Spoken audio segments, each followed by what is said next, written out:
You can't do this to me, Monrisa protested, her voice echoing off the cold, gray walls of the interrogation room. The detective across the table, a stout man with a mustache, laughed with sick satisfaction. Why not?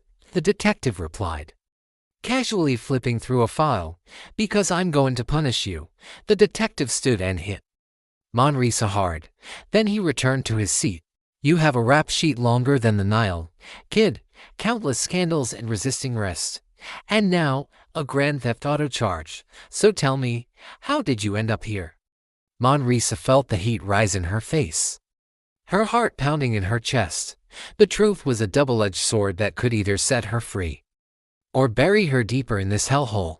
She took a deep breath and leaned forward, her hands clenched on the table. I made some mistakes, sure, but I never stole a police car. And you know that. That's why I'm telling you that you're a total scumbag, and I will never forgive you. The detective sighed, closing the file and staring at Monrisa with an impassive look. What I know or what I believe doesn't matter. You were found in that car after the accident. That's more than enough for a conviction. Now, please do me a favor and confess. Take the easy way out. Monrisa's hands began to tremble as she fought to control her rage. I already told you, it's a setup.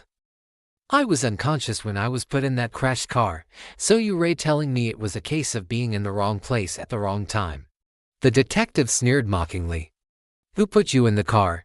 I don't know because I was unconscious. I never stole a police car. If you want, I'll help you find the guy who did it. What guy? You said yourself you don't know who he is. I don't know his name, but he's tall, has black hair, and was wearing a brown knee-length coat. How do you know those details if you were unconscious? I saw him before I was hit. Who hit you? Definitely a pro. An amateur couldn't have done it. The detective scoffed, shaking his head in disbelief. A mysterious guy in a coat.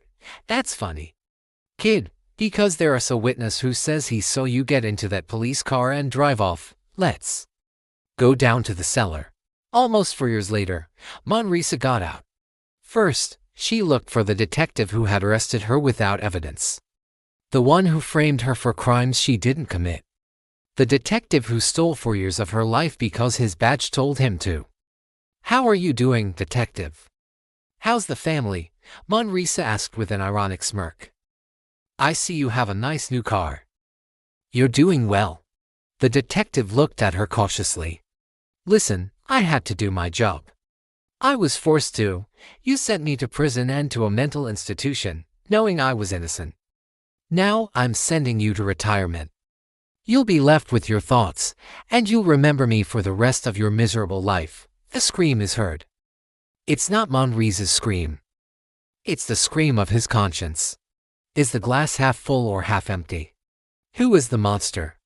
Me or the detective? Monrisa wondered.